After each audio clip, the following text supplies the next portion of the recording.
हक है। नैब को उठा के खड़ा कर दिया। जिस अदारे में है ना, वहाँ पे हम अपना काम नहीं करते। कि जी वोट को इज्जत दो की आप बात करते थे, आपने वोटर को इज्जत नहीं दी। लोग पहले भी एक एक करके मरते चले गए।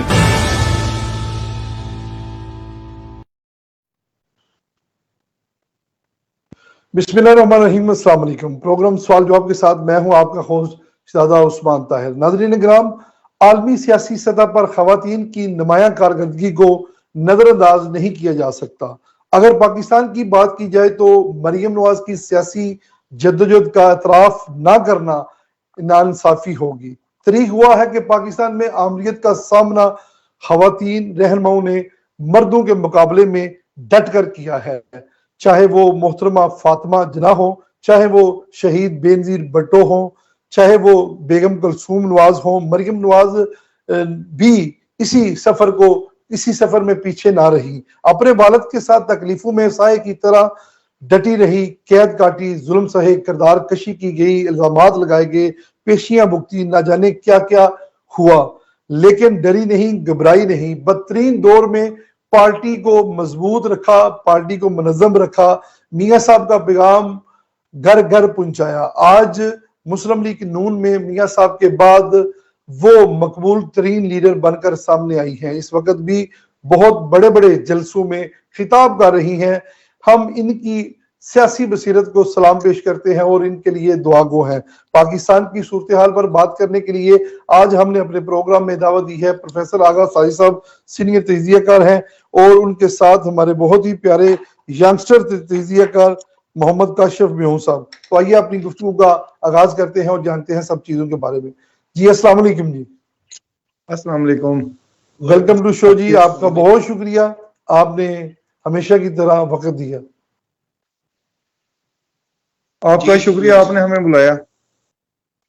काशिफ साहब, प्रोग्राम का आगाज भी सर आपसे ही कर लेते हैं। माशाल्लाह आज तो आप बड़े खूबसूरत लग रहे हैं। लगता है सर्दी से जान छूट गई है, पाकिस्तान में कोई सर्दी कम हो गई है, कुछ कदरे कम हुई है। बिल्कुल ठीक है। काशिफ साहब ये फरमाइएगा कि सियासी सूरत हाल इंतहाई गमगीन हो रही है, तो क्या इलेक्शन की साख्त मुतासर होने का अंदेशा है कोई? पहले तो आप मुझे ये बताएं कि सियासी सूरत हाल गंभीर कहाँ से हो रही है। सियासी सूरत हाल तो शफाफ हो रही है कि अब मद्दे मुकाबिल रहे नहीं एक दूसरे के। जो जिस सूबे में है वहां पर उसी की अक्सीरियत है और मद्दे मुकाबिल बल्ला था वो मंजर से गायब हो चुका है। तो अब सियासी सूरत हाल तो गंभीर नहीं है। अलबत्ता ये जरूर कह सकते हैं कि आगे इससे क्या हो गया, इलेक्शन की साख मुतासिर होने का क्या खदशा है जी। तो इलेक्शन की साख उस हवाले से तो मुतासिर नहीं होगी, क्योंकि इलेक्शन के दिन के हवाले से तो कुछ ऐसा चीजें सामने नहीं आएंगी। जो कुछ भी हो रहा है वो इलेक्शन से पहले हो रहा है। तो अब ये इलेक्शन तो है नहीं, मैं तो इसको इलेक्शन नहीं मानता। मेरे नजदीक तो ये एक सिलेक्शन है जिसमें PMLN ने इक्तदार में आना है, और उससे पहले भी सिलेक्शन थी, वो तहरीक इंसाफ आई थी।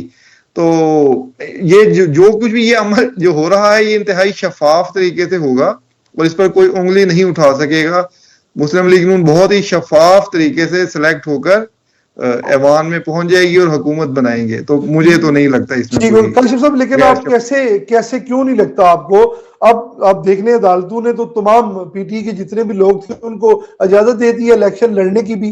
पीपल्स पार्टी मैदान के अंदर है, आपसे बड़े नून लीग से बड़े जलसे कर रही है, और आप कैसे कह रहे हैं MQM भी वहां अपने स्टेज जाकर बैठी है, तमाम पार्टी की जलसे कर रही है, तो कैसे ये फिर आप कह सकते हैं?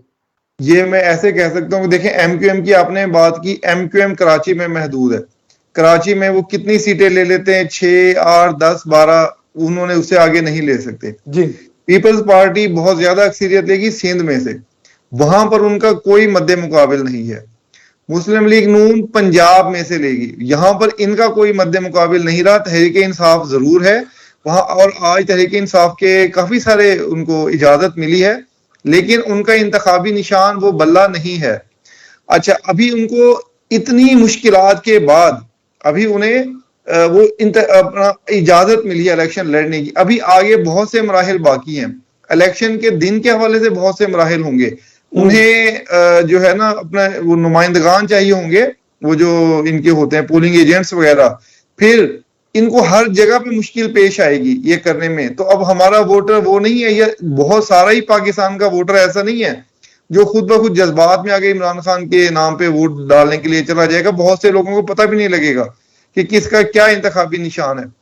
तो मेरे नजदीक तहरीक इंसाफ इस वक्त मुकाबले में नहीं है, नजर जरूर आ रही है, लेकिन वो सिर्फ हवाई बातें हैं। तहरीक इंसाफ शायद 10-12 सीटें जो इनके आजाद उम्मीदवार हैं, शायद 10-12-15 सीटों से ज्यादा नहीं ले सकेंगे। लेकिन काशिफ साहब, यहाँ पर दूसरी तरफ ये भी कहा जा रहा है कि जो आजाद उम्मीदवार हैं इनको ज्यादा मतलब लोग जो है वो सपोर्ट करेंगे और ये ज्यादा जीतेंगे आजाद उम्मीदवार। तो ये जो पेशीनगोइयां की जा रही है कि आजाद सीटों पर जीते हुए लोगों को बाद में दूसरी पार्टियों में शामिल किया जाएगा, इसके बारे में क्या ख्याल है आपका? देखें, आजाद कुछ हद तक जीतेंगे और हमेशा से जीतते हैं। इस बार शायद थोड़े से ज्यादा हो जाएंगे, उसमें तहरीक इंसाफ के बंदे भी शामिल हो जाएंगे जी। लेकिन आजाद उम्मीदवार इस कदर अक्सरियत में नहीं होंगे कि वो सियासी जमातों से भी ज्यादा हो जाएं। मिसाल के तौर पे अगर मुस्लिम लीग नून का हम कहते हैं कि वो 100-90 या 110 सीटें जीतेगी, तो ये नहीं है कि आजाद उम्मीदवार 120 बन के आ जाएंगे या कोई 80-90 आ जाएंगे। हाँ, ये हो सकता है पहले अगर 25-30 होते थे तो अब की बात शायद वो 40-45 हो जाए, 50 हो जाए, इससे ज्यादा आजाद उम्मीदवार नहीं होंगे। और दूसरी बात, आजाद उम्मीदवार जीतकर अगर कोई ये समझता है कि वो तहरीक इंसाफ में चले जाएंगे तो ऐसा नहीं होगा। आप देखें, जब तहरीक इंसाफ की तहलील शुरू हुई थी तो जो उनके MNA बने हुए थे उन्होंने ओहदों पर रहते हुए इस्तीफों का ऐलान किया था कि हम छोड़ रहे हैं। तो अब कैसे मुमकिन है कि जो नए जीतेंगे वो आके कहें कि हम तहरीक इंसाफ को ज्वाइन करेंगे? तो ये चंद एक जरूर हो सकता है, लेकिन ये बहुत बड़ी तादाद में नहीं होंगे। ये और ही किसी जमात में जाएंगे, चाहे वो IPP हो, चाहे नून लीग हो, चाहे पीपल्स पार्टी हो, ये किसी न किसी और पार्टी को ही ज्वाइन करेंगे। ठीक हो गया जी। प्रोफेसर साहब, आपने इनका मौकफ सुना है, तो आप किस नजर से सर देख रहे हैं सियासी सूरत हाल को, जो कि इंतहाई ओवरसीज पाकिस्तानियों को गंभीर लग रही है? जहरी बात है, जिस तरह इलेक्शन से पहले जो कुछ हो रहा था, तो आप किस नजर से देख रहे हैं सर? ये सिलेक्शन हो रही है या इलेक्शन हो रहे हैं? उस्मान भाई, जहां तक मेरा जाती ख्याल का तल्लक है, कैसा इलेक्शन है, कैसी साख है इलेक्शन की, साख नाम की तो कोई चीज ही नहीं है उस्मान भाई। पाकिस्तान की तारीख का ये बदतरीन मुतनाज़ा इलेक्शन होने जा रहा है और मैं समझता हूं कि इलेक्शन की बर्बादी में काजी साहब का स्याह तरीन जो फैसला है उसने आखिरी मोहर लगाई है। काजी साहब सारी दुनिया ने देखा, खुद वकील बने रहे और काजी साहब में जस्टिस मनीर की शक्ल नजर आई। लूली लंगड़ी जमहूरियत को वेंटिलेटर पर लाकर रख दिया है। क्या नजर नहीं आ रहा उस्मान भाई? गिरफ्तारियां, छापे, मुकदमे, सारी लीडरशिप जो है मुस्तरद है। जल्द से जुलूसों पर पाबंदियां हैं। जवेद हाशमी के नवासे को उठा लिया, कन्वेंशन तक की इजाजत नहीं है, कोई पोलिंग एजेंट नहीं है। सुबह पैनल लगाते हैं, शाम को उतार लेते हैं, शाम को लगाते हैं, सुबह उतार लेते हैं। बच्चा बच्चा चीख चीख कर कह रहा है कि ये इलेक्शन मुतनाज़ा है। अब निगरान गवर्नमेंट कह रही है कि जी हम साफ इलेक्शन जो है वो शफाफ इलेक्शन कराने जा रहे हैं। मुझे उस्मान भाई एक लतीफा याद आ रहा है, ऐसी बात है, गंदी सी बात है, लेकिन ये है कि मुझे करनी चाहिए। वो एक खान साहब थे, वो किसी तरह से यूरोप चले गए जी, यूरोप पहुंच गए, तो नाइट क्लब के उधर जाके उन्होंने टैक्सी चलानी शुरू कर दी। तो वो एक नाइट क्लब के पास से गुजरे तो वहां उन्होंने देखा कि सड़क पर एक खातून खड़ी है जिसने बड़े मुख्तसर कपड़े पहने हुए थे। उसने हाथ दिया, वो खान साहब ने गाड़ी रोक ली और बीबी कहने लगी जी मुझे वहां पे आप ड्रॉप कर दो। खान साहब ने बिठा लिया। अब खान साहब जो है वो बड़े गौर से उस खातून को देखते जा रहे थे। तो बीबी गुस्से से कहने लगी कि तुम बड़ा मुझे घूर घूर के क्यों देख रहे हो? हाँ, तुमने पहले कोई खातून नहीं देखी जो इस हालत में इतने मुख्तसर लिबास पहनना हो? तो वो खान साहब कहने लगे कि बीबी मैं तुम्हें नहीं देख रहा, मैं तो वो तुम्हारी वो जेब ढूंढ रहा हूँ, वो जगह ढूंढ रहा हूँ जहां तुमने मुझे वो पैसे रखे हुए जो तुमने मुझे किराए के लिए दे रहे हैं। तो कहां पे इन्होंने वो साफ शफाफ इलेक्शन रखा हुआ है? कोई साफ शफाफ इलेक्शन नहीं है उस्मान भाई। ये बिल्कुल सिलेक्शन है, मुकम्मल तौर पे सिलेक्शन है। सारा मीडिया उठा के देख ले, गली कूचों में आप किसी से पूछ लें, ये टोटली सिलेक्शन है। साख है ही नहीं है इस इलेक्शन की। ठीक है, आपका भी मौक़िफ़ वही रहा जो काशिफ साहब का है कि ये सिलेक्शन है, ये इलेक्शन नहीं है। ठीक होगा काशिफ साहब, ये जरा फरमाइएगा कि लेकिन मैं एक चीज पे इनकी इख्तलाफ करना चाहूंगा, जो इन्होंने चीफ जस्टिस के हवाले से कहा, वो मुझे उससे बिल्कुल इख्तलाफ है। मैं चीफ जस्टिस काजी फायद ईसा साहब के फैसले को बिल्कुल 100% दुरुस्त समझता हूँ, आइन और कानून के मुताबिक समझता हूँ, और उन्होंने उसमें कोई एक भी गलत बात नहीं की। हत्ता के अब जो उनका तफसीली फैसला है उसके बाद तो कोई रही सही साख भी जो थी या इल्जाम था या वो भी खत्म हो गया है, क्योंकि 2 दिन तक बराह रास्त सारी कौम ने टीवी पर देखा। चीफ जस्टिस साहब पूछते रहे कि जी आपने कहाँ इलेक्शन करवाया, कैसे इलेक्शन करवाया, उस प्रोसेस का कुछ तो हमें बता दें।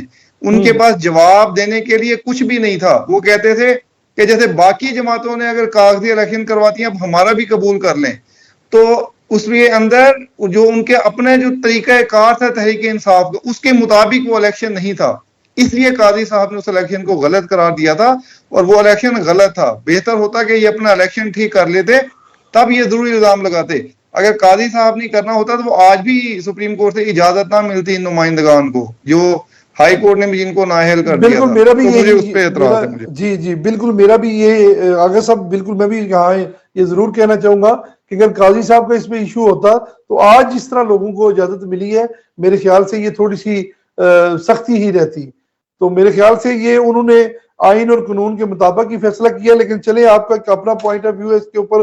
काशिफ साहब ये जरा फरमा दे, इलेक्शन के बाद मुल्क में सियासी मुआशी इस्तेकाम की तवक्को की जा सकती है? जी, मैं समझता हूं कि इसके बाद मुआशी इस्तेहकाम जरूर आएगा।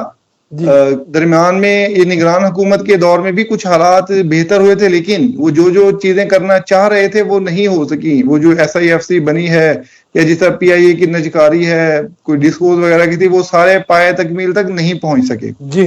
तो जब मुंतखब हुकूमत आएगी उसमें ये अमल जरा बेहतर तरीके से होगा, और जिन लोगों के साथ नजकारी होनी है, जिन मुल्कों के साथ होनी है, उन्हें भी पता होगा कि एक मुंतखब हुकूमत के साथ हम मामला चला रहे हैं। तो पाकिस्तान के अंदर जरूर इस्तेहकाम आएगा। अदम इस्तेहकाम वाली सिर्फ एक ही पार्टी है जिसका नाम है तहरीक इंसाफ, तो वो इस वक्त मंजर पे नहीं होगी, और ना ही उन्हें उस तरह की इजाजत होगी जैसा उन्होंने 2013 से 2018 तक गदर मचाया था कि धरने, हर रोज जलसे जुलूस और ये चीजें, तो वो सब चीजें नहीं होंगी। तो बाकी जमातें, उनके अंदर मैच्योरिटी है। तो मैं तो जैसे कि आपने पहले सवाल के ऊपर, ठीक है, आप जैसे पहले सवाल पे आपने कहा जी ये सिलेक्शन हो रही है, तो इस्तेकाम कैसे आपको नजर आ रहा है इलेक्शन के बाद? अगर सिलेक्शन हो रही है तो आपको नहीं लगता ये मुतनाज़ा तरीन इलेक्शन मतलब सामने आएगा, लोग फिर बाहर निकलेंगे? जी देखें, इस सिलेक्शन में सबको पता है, सबको अपने अपने मुताबिक हिस्सा भी मिल रहा है। पीपल्स पार्टी को पहले शायद सिंध ना मिलता, लेकिन अब उनको सिंध मिल रहा है। पीपल्स पार्टी को लीडर ऑफ द अपोजिशन की सीट जरूर मिलेगी, और उसके अलावा भी उनको हुकूमत में वो तकरीबन 7 ही होते हैं। तो ये उस तरह की हुकूमत होगी जैसी PDM की इत्तेहादी हुकूमत थी, उसी तरह की हुकूमत दोबारा चलेगी आगे। जैसे पहले ये सब मिलकर चलते रहे थे, आगे भी उसी तरह मिलकर चलेंगे। इसलिए इस्तेहकाम आएगा और कोई भी उस पर एतराज नहीं करेगा। ठीक हो गया जी। गली बाती एतराज जरूर होगा कि जैसे बिलावल साहब आजकल अपनी ही उस हुकूमत पे तनकीद कर रहे हैं जिसका वो खुद वजीर खारजा थे, तो ऐसी बातें आप जरूर सुनेंगे, लेकिन वो सिर्फ कागजों की हद तक होंगी और बयानात की हद तक होंगी। अमली एहतजाज या कोई ऐसा चीज आपको नजर नहीं आएगी। अभी भी इलेक्शन का माहौल को गर्म करने के लिए ये सारी चीजें सामने आ रही हैं। बजाय यही लग रहा है कि इलेक्शन के बाद ये सारे इकट्ठे होंगे, और जिस तरह PDM की हुकूमत है ऐसे ही है। जी प्रोफेसर साहब, आप इत्तेफाक करते हैं सर?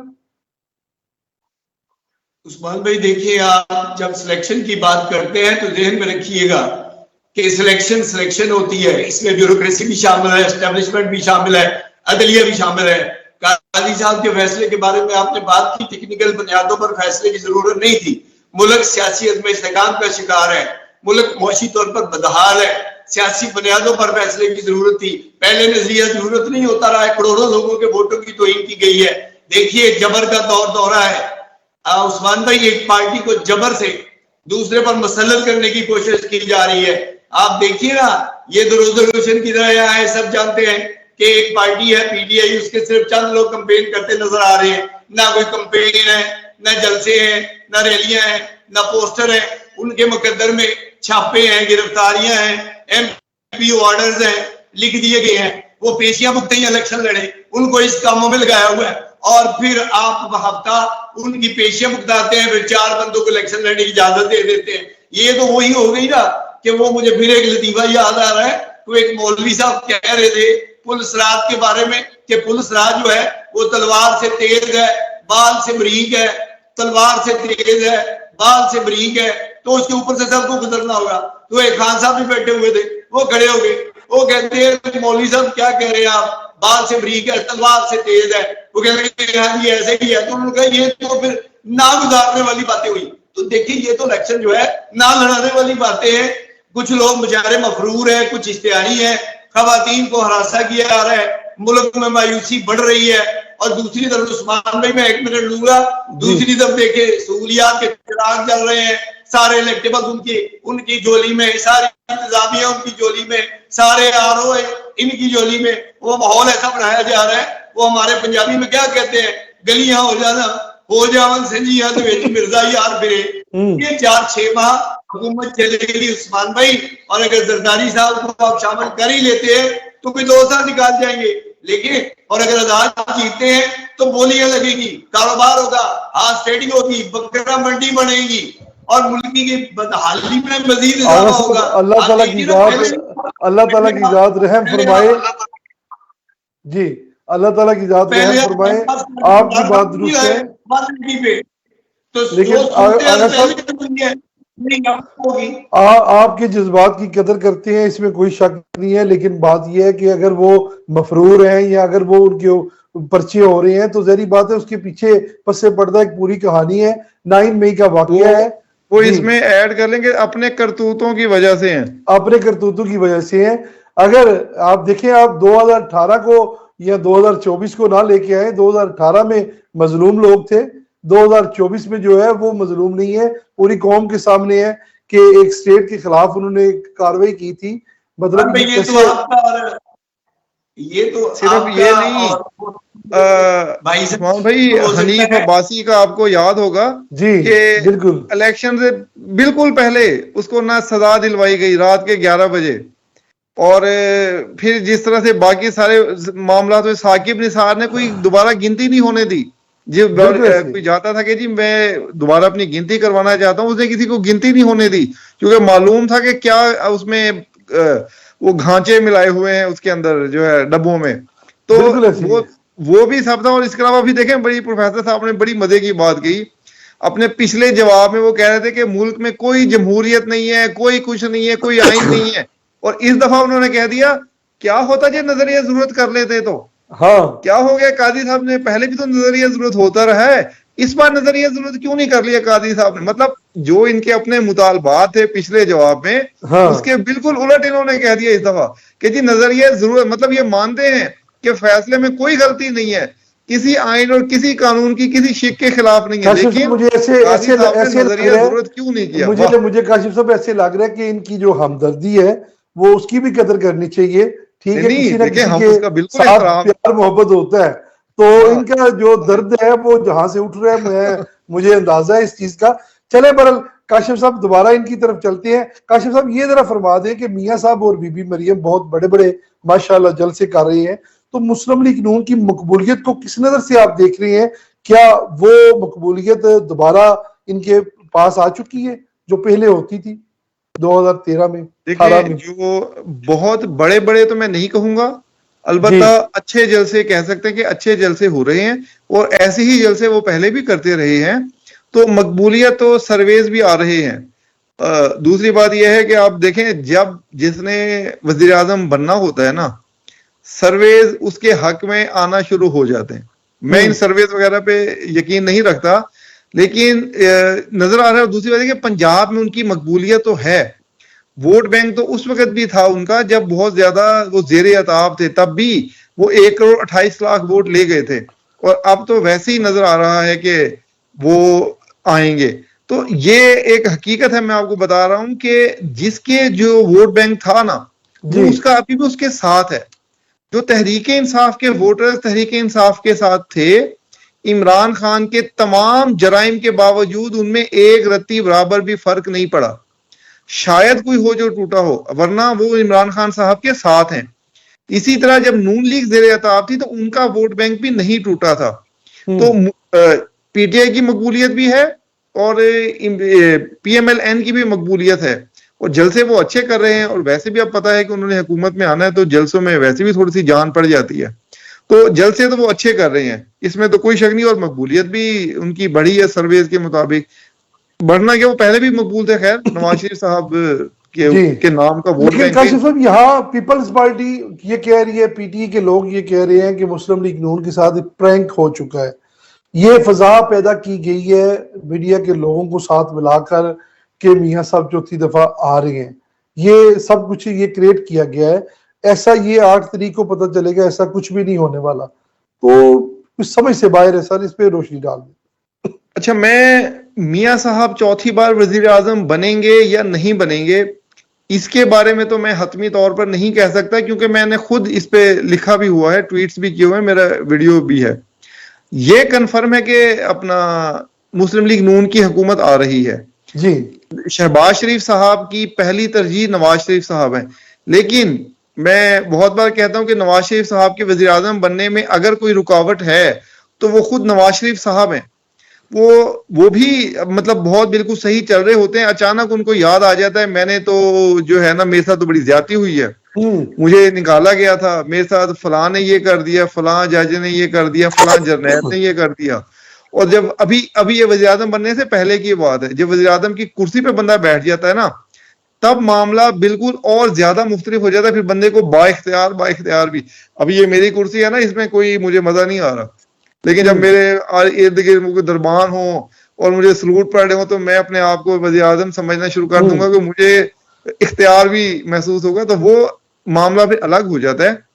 तो मियां साहब, मैं ये समझता हूँ, मैं संजीदगी से बात करूं कि अगर मियां साहब बने तो जो अभी प्रोफेसर साहब ने बात की ना कि 6 महीने या 2 साल बाद हुकूमत ये खत्म हो जाएगी, तो इसके इम्कानात जरूर बढ़ जाएंगे। ये हकीकत है कि मियां नवाज शरीफ साहब की चौथी बार भी नहीं बन सकेगी। मुझे इस बात का यकीन है कि मियां साहब का फिर फड्डा हो जाएगा।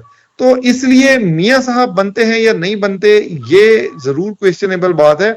ये भी हो सकता है कि मियां साहब, बल्कि मैं आपको बताता हूँ, जब मियां साहब आए थे ना 21 अक्टूबर को, उनके खिताब में मैंने एक इम्कानी बात की थी कि मियां साहब ये कहेंगे बाहमी इत्तेहाद की, फजा की, और ऐसी बातें करेंगे, और साथ वो शायद ये भी कह दें कि मैं जो है ना वज़ीर आज़म नहीं बनना चाहता। ये YouTube पे मेरा मौजूद है जो है ना वीडियो प्रोग्राम 21 अक्टूबर का।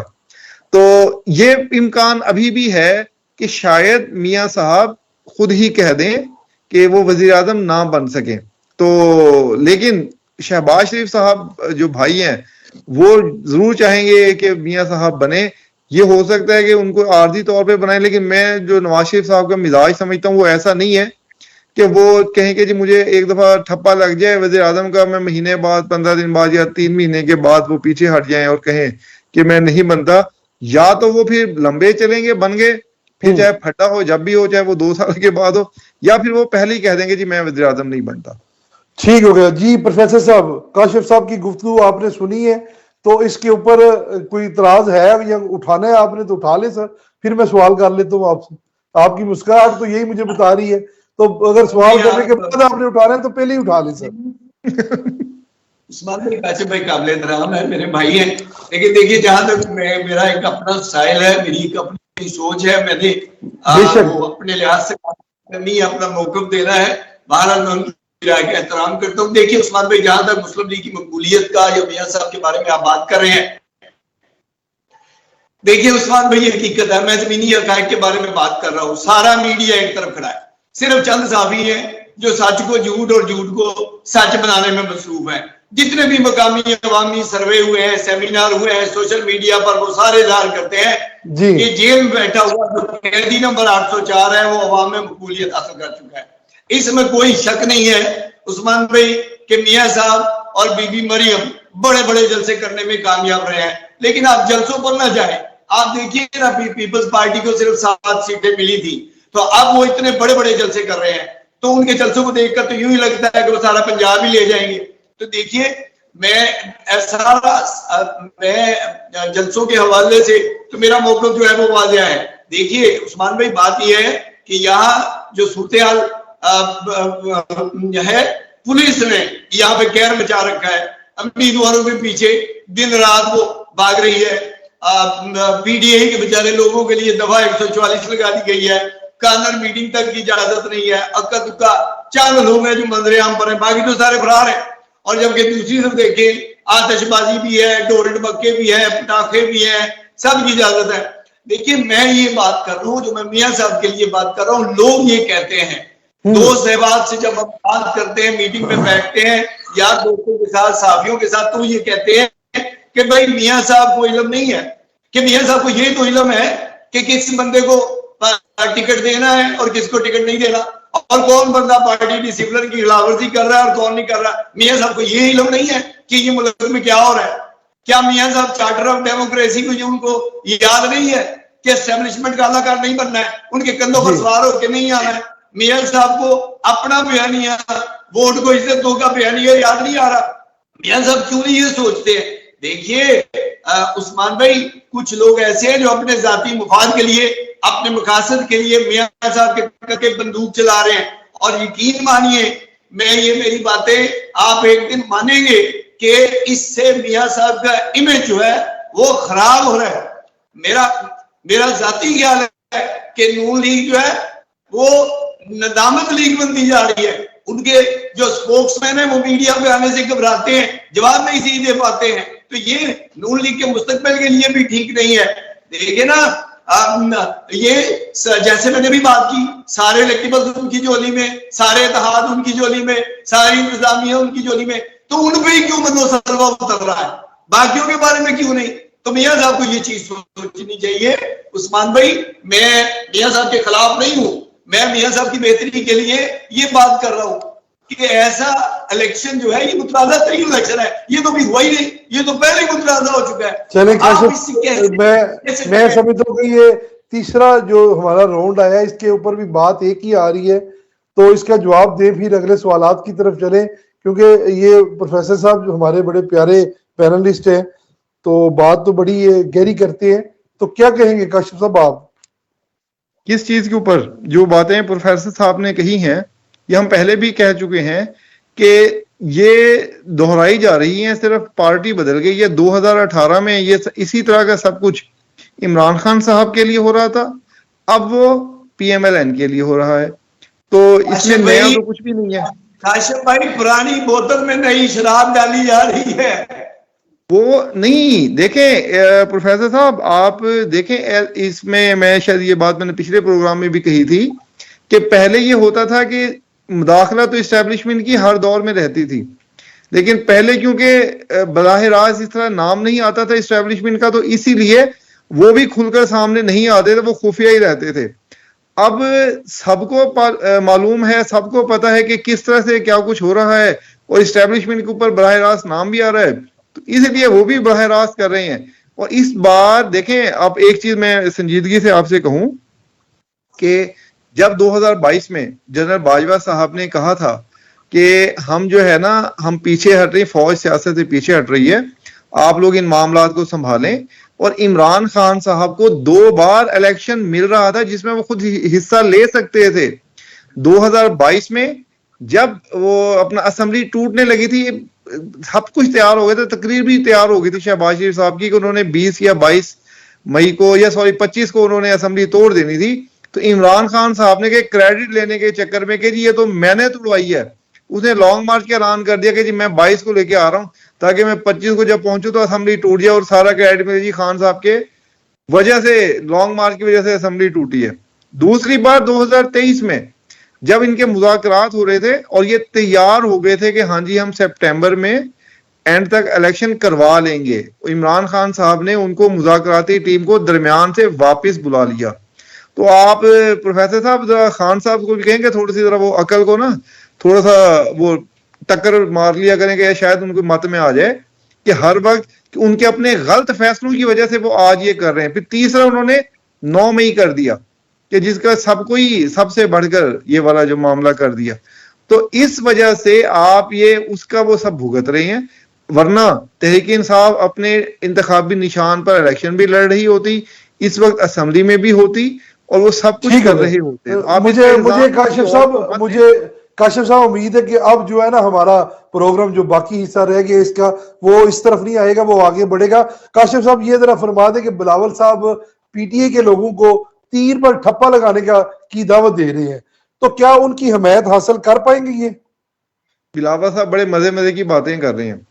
एक तरफ तो वो पीटीआई वालों को भी कह रहे हैं कि शेर को जीतने से रोकना है तो आप तीर के ऊपर वोट दें वरना आजाद को ना दें। दूसरी तरफ वो नून लीग के लोगों को भी कह रहे हैं कि जो है ना आप शेर की बजाय शेर को हराने के लिए आप तीर को वोट दें। तो बिलावल साहब की बातें तो बड़ी मजा का खेज हैं, लेकिन जहां तक वो बात है ना पीटीआई वाली, या तो इसमें वो शायद कामयाब हो जाएं, क्योंकि जब इमरान खान साहब ने 2013 में जो वोट लिए थे तो वो पीपल्स पार्टी की जो एक बहुत ही बुरी कारकर्दगी थी 2008 से 2013 वाली, आसिफ जरदारी साहब वाली, उसकी वजह से पंजाब में उन्हें बहुत बड़ा डेंट पड़ा था, जिसकी वजह से सफाया हो गया था जी। तो पीपल्स पार्टी का जो वोटर उस तरफ गया था उसमें से जरूर कुछ ना कुछ शायद उनकी तरफ वापिस आ जाए, लेकिन बहुत बड़ी तादाद में आ जाए ये मुमकिन नहीं है। अलबत्ता ये मुझे लगता है कि बिलावल साहब पंजाब में अपने कदम जमाने में कामयाब हो जाएंगे, और अगर किसी भी तरह से वो लाहौर की सीट जीत गए अता तारर साहब के मुकाबले पर, तो वो फिर उनके कदम मजबूत कर देगा पंजाब में। वो एक पीपल्स पार्टी का रिवाइवल। कितनी सीटें लेके जाएंगे सेंटर पंजाब से? पीपल्स पार्टी कायरा साहब की शायद ले जाए, राजा परवेज अशरफ साहब, मतलब कुछ 3 4 5 तो ले ही जाएगी मेरे ख्याल से। इस वक्त ऐसा माहौल तो लग रहा है। ठीक हो गया। अच्छा प्रोफेसर साहब एक बात ये जरा थोड़ी सी वजाहत कर दे आप, फिर काशिफ साहब से भी पूछते हैं। कल 27 तारीख है मेरे ख्याल से, कल मुस्लिम लीग नून का मंशूर आ रहा है, उस मंशूर के बड़े चर्चे हैं इस वक्त, तो आप क्या देख रहे हैं वो मंशूर में क्या होगा कौम के लिए? ये मुझसे पूछा प्रोफेसर साहब से पूछा आपने? प्रोफेसर साहब से पूछा, फिर बाद में आपसे भी लेते हैं इस पे। उस्मान भाई, जहां तक मुस्लिम लीग के मंशूर का ताल्लुक है, देखिए सारा इलेक्शन जो है वो गुजर गया है, अब तो इलेक्शन की धूम बाकी रह गई है, और मुस्लिम लीग जो है वो अब अपने मंशूर प्रोफेसर साहब अभी भी आपको काशिफ साहब ने सारे जवाब दिए हैं, फिर भी आपकी वो तुम के ऊपर ही आप बड़े हुए, तो ये ज्यादती है ना सर। हमारा 30 मिनट का प्रोग्राम गुजर गया, लेकिन देखिए ये होमवर्क जो है, देखिए ये मियां साहब ने जिन लोगों की ये ड्यूटी लगाई हुई थी या जिनकी ये इंतजामी जिम्मेदारी थी, उनको नहीं पता था कि इलेक्शन सर पे है, उनको नहीं पता था कि इमरान खान की मकबूलियत जो है उसमें इजाफा होता जा रहा है, उनको नहीं पता था कि पीडीएम की जो 16 माह की गवर्नमेंट है उसके ऊपर लोग तनकीद कर रहे हैं, उनको नहीं पता था कि बिलावल भुट्टो जो है सर चढ़कर बोल रहा है तो हम मंशूर अवाम के सामने लेके आए। तो देखिए उस्मान भाई, मेरी जो बातें हैं वो मुस्लिम लीग के लिए नुकसानदेह नहीं है, मैं तो उनके फायदे की बात कर रहा हूं। तो ये मैनेजमेंट की गलती है। मंशूर तो जाहिर है जो भी आएगा वो अवाम की फलाह के लिए आएगा, अवाम की बेहतरी के लिए आएगा। खारजा पॉलिसी के बारे में जिक्र होगा, मुईशत के बारे में जिक्र होगा, इंडस्ट्री के बारे में जिक्र होगा, कोई लैपटॉप शैपटॉप का जिक्र होगा, कुछ इस तरह की चीजें चलेगी जैसे पहले चलती रही है। लेकिन ये सारी चीजें, ये सारा होमवर्क जो है वो इलेक्शन से पहले होना चाहिए था। वो हमारे पंजाबी में कहते हैं ना, ये तो हालत वो हो गई है काशिम भाई, साढ़े पंजाब च कहते हैं, सियालकोट च कहते हैं कि ओ जी बूहे आई जंज ते विनो कुड़ी दे कान। ये तो अब वो वाली साहब हो गया है कि सिर ते इलेक्शन चढ़ गया। उस्मान भाई मेरे साथ नाराज होते हैं, और मैं ठीक बात कर रहा हूं कि नून लीग को ये होमवर्क पहले करना चाहिए था। उस्मान भाई क्या बात। चले काशिफ साहब से भी मौका लेते हैं। काशिफ साहब ये फरमा दे कि जो मैं देखें अभी 27 को आ रहा है, तो इलेक्शन में तो अभी है 10-12 दिन। बात यह कि मंशूर जो होता है ना, वो इलेक्शन के बाद जीत की सूरत में अमल दरामद के लिए होता है। तो क्योंकि मुस्लिम लीग नून को पता था कि हमने ही हुकूमत में आना है, तो इसलिए वो बड़े आराम से तहम्मुल से सोच विचार करके उन्होंने इंतखाबी मुहिम में भी ज्यादा सरगर्मी नहीं दिखाई। तो वो उन्होंने मीटिंग्स और इन मामलात में ही अपना रुझान रखा अपना। तो मेरे ख्याल में उनकी जो इस वक्त तरजीह है वो है मसाइल के हल का एक मंजरनामा या एक नक्शा पेश करना। तो ये ऐसा ही उनका मंशूर होगा। मेरे ख्याल में इसमें कोई कबाहत नहीं है कि उन्होंने जो है ना अपना क्या वो देंगे। ऐसी तरह की चीजें होंगी जैसे प्रोफेसर साहब ने की, जाहिर है वो अगला कि मसाइल का हल पेश करेंगे कि हमारे क्या क्या मसाइल हैं, मईशत को कैसे संभालेंगे, आगे महंगाई को कैसे कम करेंगे, यानी जो एक आम आदमी के मसाइल हैं उसको कैसे हल करेंगे, इसी का मंजरनामा उन्होंने पेश करना है। और वो जब एक बंदे को पता हो ना कि मैंने आना है हुकूमत में, तो वो वही वादे करता है जो वो कर सकेगा। अगर जिसको पता हो कि हुकूमत में नहीं आना, वो तो फिर बिलावल साहब भी कह रहे हैं कि मैं 50 लाख नौकरियां दूंगा, मैं 50 लाख पता नहीं कितने घर, 30 लाख घर बना के दूंगा। तो वो इमरान खान साहब के उस पे चल रहे हैं बिलावल साहब कि यार इस अवाम को बेवकूफ बना, 300 यूनिट फ्री दूंगा। हालांकि वो 30 यूनिट नहीं दे सकते फ्री, लेकिन बात करने में क्या हर्ज है, हमने कौन सा आना है इक्तदार में। इसलिए वो उनके अलग अंदाज है, तो जिसने आना है उसका अलग अंदाज है। इसलिए वो नून लीग वो चीजें पेश करेगी जो बाद में 8 फरवरी के बाद जिन पर अमल कर सकेंगे। ठीक हो गया सर। ये बहुत सी पार्टियां कह रही हैं, जैसे आपने भी जिक्र किया है, बिलावल साहब कह रहे हैं 300 यूनिट फ्री होंगे, मुस्लिम लीग नून भी कह रही है फ्री होंगे, इस्तेकाम पाकिस्तान, मरियम साहिबा ने भी कह दिया था कि 200, इस्तेकाम पाकिस्तान भी जो इक़दार में आई नहीं है, नई पार्टी है, वो भी कह रहे हैं कि फ्री होंगे। तो सर ये इक़दार में पहले रह चुकी हैं पीपल्स पार्टी। और भी ऐड कर लें, मौलाना फजलुर रहमान कहते हैं कि हम मजदूर की तनख्वाह 2 लाख करेंगे, 1 तोला सोने के बराबर। अच्छा अच्छा अच्छा अच्छा। अगर 2 लाख यहाँ पे हमारे वो जो है ना पढ़े लिखों को मिलने लग जाए तो वो बाहर ना जाए। मतलब उन्होंने भी देख लिया कि ये हमारी अवाम बेवकूफ है और बेवकूफ बनती है, और इन्हें बनाए दिखाओ। ये सब बाग दिखाने से ना घास चरने आ जाएंगे ये। हाँ आ जाएंगे। तो काशिफ साहब मेरा सवाल ये है कि ये पहले इक़दार में रही है, मुस्लिम लीग नून रही है, पीपल्स पार्टी रही है, तो हालात भी बड़े अच्छे थे उस वक्त, तो उस वक्त ये यूनिटें फ्री क्यों नहीं दी गई अवाम को? क्योंकि नहीं दे सकते। मैं आपसे कहा कि 300 छोड़े, मरियम नवाज साहिबा ने भी 200 यूनिट का, वो भी ब्लफ है। यानी ये 20 यूनिट नहीं दे सकते, 30 यूनिट नहीं दे सकते फ्री।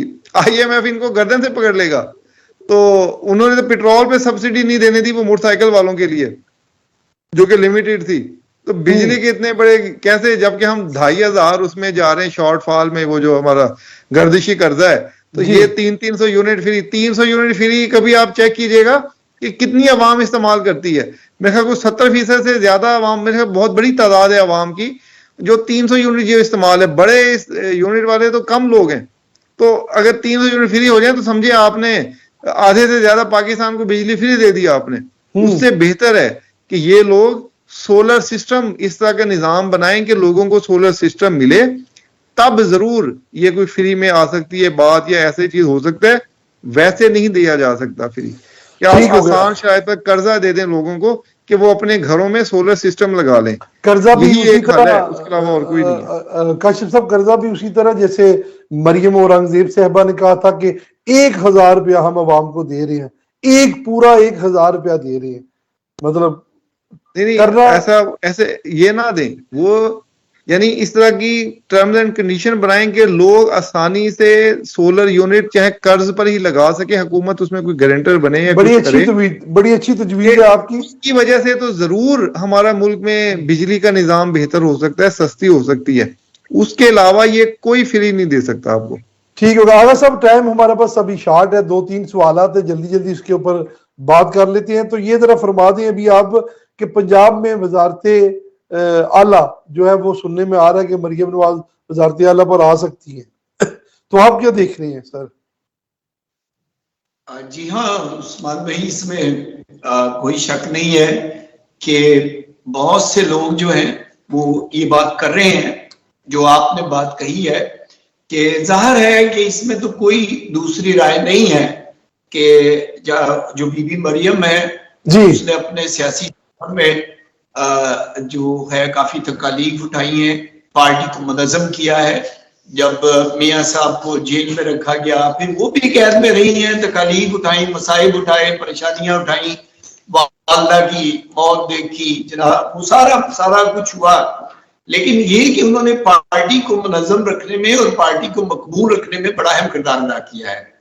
और अब जैसा कि वो पार्टी में अपनी जगह बना चुकी हैं, और मेरा ख्याल है, ज़ाती ख्याल ये है कि मियां साहब जो है वो उनसे बहुत ज्यादा पार्टी की तंजीम साजी में भी बड़ा उनका मशावरती जो अमल दखल है वो शामिल है। तो ये बातें सुनने में आ रही है कि बीबी मरियम जो है वो पंजाब में वजीर आला के तौर पर सामने आ सकती है। चले जी काशिफ साहब, इसके ऊपर आप क्या कहेंगे सर?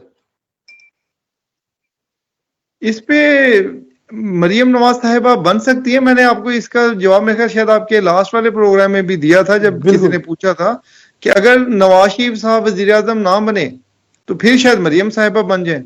तो बनेगा नून लीग से, क्योंकि नून लीग पंजाब जरूर लेगी। ये नहीं है कि यहाँ पर कोई IPP से कोई अलीम खान या कोई और बन जाए, ऐसा नहीं होगा। ये वजीर आला नून लीग से ही होगा। तो ज्यादा इम्कान है कि अगर नवाज शरीफ साहब ना बने तो फिर वजीर आला पंजाब मरियम साहिबा हो सकती है। अच्छा काशिफ साहब, ये फरमाइएगा कि अभी हमने देखा कि चंद कल की बात है, एक सहाफी हैं, उन्होंने ट्वीट की, ट्वीट के अंदर एक लिंक था यूट्यूब का, वो जब ओपन किया तो उसमें एक व्लॉगर थे हमारे सहाफी पाकिस्तान से, तो वो अक्सर बैठक जो प्रोग्राम होता है लाहौर में उसमें भी बैठे होते हैं, तो वो तनकीद कर रहे थे थोड़ी। गालबन रजी दादा ने ये शेयर की थी और मेरे ख्याल से उनका नाम ज़हन में नहीं आ रहा, मैं अभी आपको बता देता हूँ। तो उसमें वो कह रहे थे कि इसहाक डार साहब की बात कर रहे थे कि उनको बड़ा मसला था एहसन इकबाल से शहद खान अब्बासी साहब से और मिफ्ता इस्माइल साहब से। उनका टारगेट था ये कि इनको पार्टी से फारग किया जाए, जिसमें एहसन इकबाल तो बच गए हैं, बाकी वो सारे फारग हो चुके हैं। तो इस तरह किसी के ऊपर इल्जाम लगाना, वो भी एक जो फैमिली मेंबर हो, या इस तरह किस नजर से देख रहे हैं आप? देखें, इसहाक डार साहब का मिफ्ता के साथ तो चपकलिश थी जी, क्योंकि वो तो मिफ्ता खुलेआम कहते हैं कि जी मेरे खिलाफ मज़ामीन लिखवाए हैं, और डार साहब खुद भी तनकीद करते थे कि डॉलर इतने का होना चाहिए, इतनी कीमत नहीं है, या आर्टिफिशियल है, ये सब। तो खैर मिफ्ता साहब इसको बहुत पर्सनल ले गए और वो इस पे बहुत ज्यादा एग्रेसिव हुए और वो पार्टी से हट गए। मिफ्ता साहब का जाना तो टोटली डार साहब की वजह से है, लेकिन शाहिद खाकान अब्बासी साहब का जाना डार साहब की वजह से नहीं है। शाहिद खाकान अब्बासी साहब की बातें बिल्कुल और तरह की हैं। वो निजाम की तब्दीली की बात करते हैं, वो शख्सियात की बात नहीं करते। तो एहसन इकबाल से भी कोई इनका झगड़ा नहीं है डार साहब का। तो ये जो शाहिद खाकान अब्बासी साहब गए हैं वो बिल्कुल अपनी और वजूहात की वजह से हुए, और वो इलेक्शन के बाद नई जमात बनेगी इनकी। इलेक्शन से पहले इन्होंने इसलिए नहीं बनाई क्योंकि उन्हें पता था कि अभी अगर जमात बनाएंगे तो कोई फायदा नहीं होगा। वो जिस निजाम की तब्दीली की बात करते हैं उसके लिए उन्हें वक्त चाहिए, तो वो वक्त उनको 5 साल मिलेंगे इस इलेक्शन के बाद। तो अगले इलेक्शन में तो जरूर एक नई जमात सामने आ सकती है जिसकी में ये शाहिद खाकान शामिल होंगे, लेकिन उसकी वजह इसहाक डार नहीं है, ये निजाम है। बाकी आपको पता है इंटरनल पॉलिटिक्स हर जमात में होती है। हर जो शख्स है वो जिसके पास इख्तियार होता है वो अपनी जात में एक डिक्टेटर भी होता है। बहुत कम लोग होते हैं कि जो जिनमें आजिजी या इस तरह की हो। तो इनके मामला ज़ाहिर मेरी वहां तक रसाई नहीं है, मैं ये नहीं कह सकता कि कौन क्या है या किस तरह है, ये कहाँ पर डार साहब गलत है, कहाँ पर मिफ्ता गलत है, इसके बारे में तो मैं नहीं हल पता। ये जरूर है कि उनकी चपकलिश जरूर थी एक दूसरे के साथ, और डार साहब का पल्ला भारी था, इसलिए डार साहब आगे हैं, मिफ्ता को जाना पड़ गया।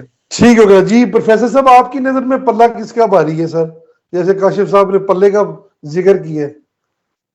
उस्मान भाई देखिए, मैं नहीं समझता कि डार साहब जो है, खुदा का नाम है, इसको भी PTI के साथ ना मिला दीजिएगा। नहीं उस्मान भाई देखिए, मैं नहीं समझता कि डार साहब की जो मुफ्ता के ऊपर जो तनकीद थी वो मनफी थी, या देखिए वो चाहते थे कि मईशत जो है वो बेहतर हो, गरीब आदमी को रिलीफ मिले। मुफ्ता की पॉलिसियों पे उन्होंने तनकीद की, लेकिन इसका ये मतलब नहीं है कि डार साहब का कोई मुफ्ता के साथ जाती खिलाफ था। जाहिर है डार साहब पार्टी का एक सरमाया है और वो समझ रहे थे कि गरीब आदमी जो है उसकी जिंदगी अजीरन हो रही है, मुल्क बदहाली का शिकार हो रहा है, और वो उनको इसलिए उन्होंने उन पर आर्टिकल्स लिखे या लिखवाए या तनकीद की लेकिन उसका मकसद कोई जाती किसी किस्म का इख्तलाफ नहीं था। उनकी हर मुमकिन यही कोशिश थी कि जो है पोजीशन बेहतर होगी, जब पोजीशन बेहतर होगी तो मुस्लिम लीग नून के ऊपर तनकीद भी कम होगी। तो आपको पता है जब लोग मुआशी मुश्किलात का शिकार होते हैं तो वो तो फिर आसानी से जो बरसर इख्तिदार पार्टी होती है वो सारा नजला उस पर गिराते हैं। तो ये तो हो रहा था। अब मुफ्ता साहब जो है वो इसको इस तरह से तासर देने की अगर कोशिश कर रहे हैं कि जी डार साहब ने मुझे हटाया, तो देखिए जब आपसे मुश्किल कंट्रोल ही नहीं हो रही, संभाला नहीं जा रहा है, तो आप उधर क्या लेने बैठे हुए, कोई और आ जाए। तो ये मैं नहीं समझता कि ये ऐसी बात। ये मैं एक यहाँ पे चीज ऐड कर लूं।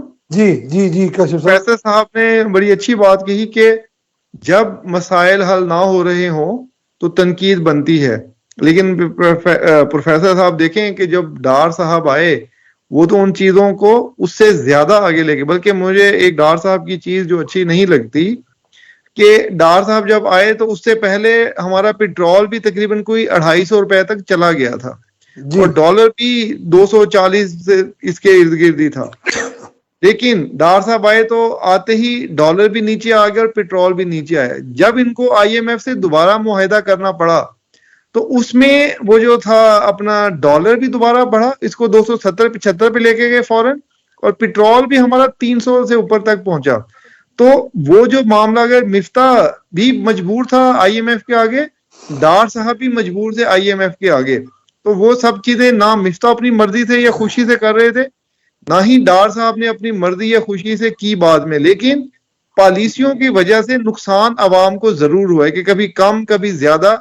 आप देखें जब एक बार महंगाई हो जाती है 250 पे हो गई, उसके बाद चीजें कम हुई तो किसी चीज की कीमत पे फर्क नहीं पड़ता, लेकिन जब वो दोबारा 250-300 पे गई तो हर चीज की कीमतें और ज्यादा बढ़ गई। तो वो जो एक थी ना अदम इस्तेहकाम, जिस तरह कहते हैं अदम तसलसल, उसकी वजह से आवाम का ज्यादा नुकसान हुआ। ये उस लड़ाई का, ये उस चपकलिश का ये नुकसान हुआ। ठीक हो काशिफ साहब, कोई ऐसी बात जो आप इस प्रोग्राम में कहना चाह रहे हो, जैसे कि लास्ट में किसी की कोई चड़ेल है, किसी का कोई तोता है, आपकी कोई ऐसी चीज जो आपको खबर ला के देती हो तो आप ब्रेक करना चाहे? मेरी तो ना ये जो इक्तदार के आला ऐवान कहते हैं ना, वहां तक रसाई नहीं है। मैंने तो कभी ये दावा नहीं किया कि मेरे पास बड़ी बड़ी खबरें होती हैं।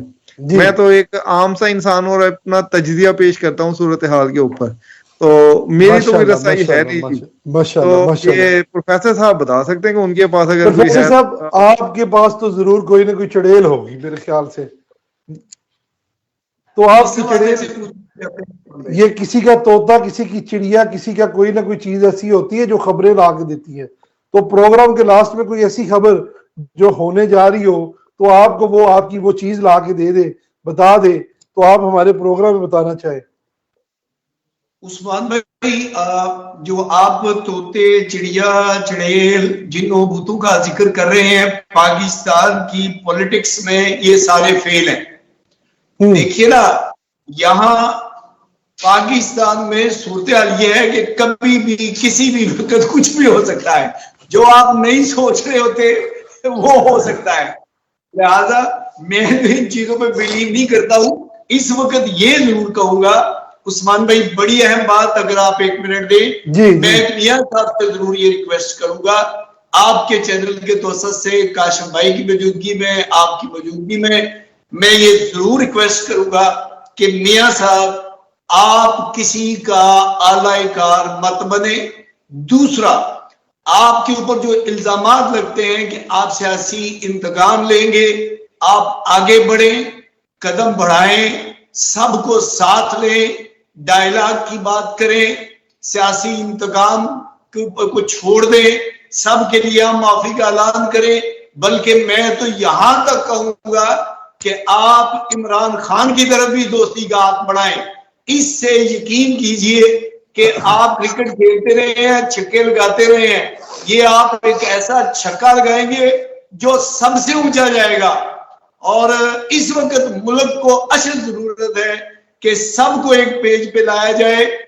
और यकीन कीजिए कि अगर ऐसा हो जाए, अगर मियां साहब ऐसा कर दें और पीपल्स पार्टी वालों के खदशात भी दूर कर दें और पीटीआई वालों के खदशात भी दूर कर दें और सबको एक पेज पे ले ले, तो मैं समझता हूं कि मियां साहब की सियासत को पाकिस्तान में कोई खत्म कर ही नहीं सकता है। तो ये ठीक है मैं जी। इसी के साथ आगा साहब आपका बहुत शुक्रिया, आपने कीमती वक्त दिया। काशिफ साहब आपका भी बहुत शुक्रिया। तबीयत मेरी नासार थी लेकिन एक जुनून था प्रोग्राम, क्योंकि एक छुट्टी तो हो सकती है लेकिन दो नहीं हो सकती, तो आपसे मादरत ख्वाह भी है, खांसी लगी हुई है, लेकिन उम्मीद करते हैं कल तक मजीद बेहतर होगी तो मजीद अच्छा प्रोग्राम होगा। तो इसमें आपके मौक़िफ़ और आपकी जो सवालात के जवाब है हमारी नाजरीन तक पहुंच चुके हैं और इसका फैसला उन्होंने करना है कि किसका मौक़िफ़ कितना बेहतर था और किसका कितना बेहतर नहीं था। तो कल तक इजाजत दीजिए। अल्लाह ताला आपका हामी नासिर हो। अस्सलाम वालेकुम। अल्लाह हाफ़िज़।